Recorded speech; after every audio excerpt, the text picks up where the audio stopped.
ఒక్క తల్లి కడుపులో పుట్టిన అన్నదమ్ములకే పడని ఈ కాలంలో కూడా కళామ తల్లి బిడ్డలమైన మనము మన కళాకారుల సంక్షేమం కోసము పాటుపడదామని తెలంగాణ పాత 10 జిల్లాల పాత కళాకారులు తెలంగాణ ఫోక్ ఇండస్ట్రీ అని పెట్టి ఆత్మీయ సమ్మేళనం ఏర్పాటు చేసి అందరూ మంచి చెడ్డ మాట్లాడుకొని ముంగడ ఏం చేయబోతుర్రో చెప్పిర్రు. గడ్డ్యాం గాలినా సరే కానీ పాలేవుని దుడ్డమేయదు అన్నట్టుండే కొందరు బస్టు మనుషులు ఉన్న ఈ దునియాల నీది ఈ కులము నాది ఆ కులమని కొట్టుకుంటున్న ఈ కాలంలో మనందరిది ఒకటే కులము, మనది పాట కులము. మనం పాటగాళ్ళము, ఆటగాళ్ళము, మాటగాళ్ళము, ఏషకాళ్ళము, పైసలు పెట్టేటోళ్ళము, పాటలు వీడియోలు తీసేటోళ్ళము, పాటతోని 10 మందిని ఖుషి చేసేటోళ్ళము.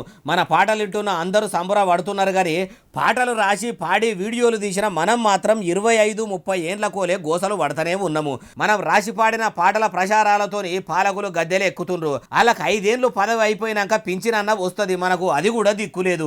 ఒక్క కాకి ఆపతొస్తే ఉన్న కాకులన్నీ ముంగడబడి జాతి ఉనికిని కాపాడుకుంటాయి. మాటలు రాని మూగ జీవాలనే అంత ఐక్యత ఉంటే మనుషులము, అందున రవిగాంచని చోటు కవిగాంచుతుందనే భావాలున్న కవులము కళాకారులము అయిన మనమెందుకు కలిసికట్టుగా ఉండొద్దు? కలిసిమెలిసి మనకు దక్కవలసిన హక్కులు సాధించుకోవద్దని ఏం తక్కువ 100 మంది దాకా తెలంగాణ సరస్వతి పుత్రుడు సిద్దిపేట జిల్లా కొమిరేలిలా ఓ ఓటర్ల ఆత్మీయ సమ్మేళనం పెట్టుకొని అన్ని జిల్లాల నుంచి హాజరుపడి కళాకారులు లేకపోతే మలి ఉద్యమము లేదు. సీనియర్ కళాకారులను మలి సర్కార్ ఆదుకోవాలి. సినిమా కంపెనీలో మ్యూజికల్ ఈవెంట్లు పెట్టుకుంటారా? తెలంగాణ ఫోక్ ఇండస్ట్రీ పెట్టుకున్న మనం ఎందుకు మ్యూజికల్ ఈవెంట్లు పెట్టుకోవద్దని అప్పుడే తెలంగాణ ఫోక్ ఇండస్ట్రీ అని ఫోక్ ఛానల్ చాలు చేసి అందులో అన్ని జిల్లాల కళాకారులు పాటలు రాసి పాడి వీడియోలు తీయాలని తీర్మానం చేసిర్రు. 30 ఏళ్ల కోలే కళనే నమ్ముకొని బతుకుతున్న కళాకారులకు ప్రభుత్వం ఇండ్ల పట్టాలు ఇచ్చి పట్టం కట్టాలి.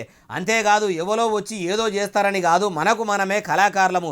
నెలకు తలా 1000 రూపాయలు వేసుకొని మనోళ్లకు ఏదైనా ఆపది పడితే ముంగడ పడదామన్నారు. పాటలతోని ప్రజల చైతన్యం తెచ్చే సీనియర్ కళాకారులలో ఇంత చైతన్యం వచ్చుడు ఆత్మీయ సమ్మేళనంలో అన్ని మాట్లాడుకునుడు చూస్తుంటే కులాలు మతాలు చూడని ఈ కళాకారుల కుటుంబము మునకలెక్క మొదలయ్యి మర్రి చెట్టు లెక్క రాష్ట్రమంతా వరుసుకోవాలని కోరుకుంటున్నారు. తెలంగాణ పాటలను తెల్లారి లేస్తే ఇంటున్నోళ్ళు.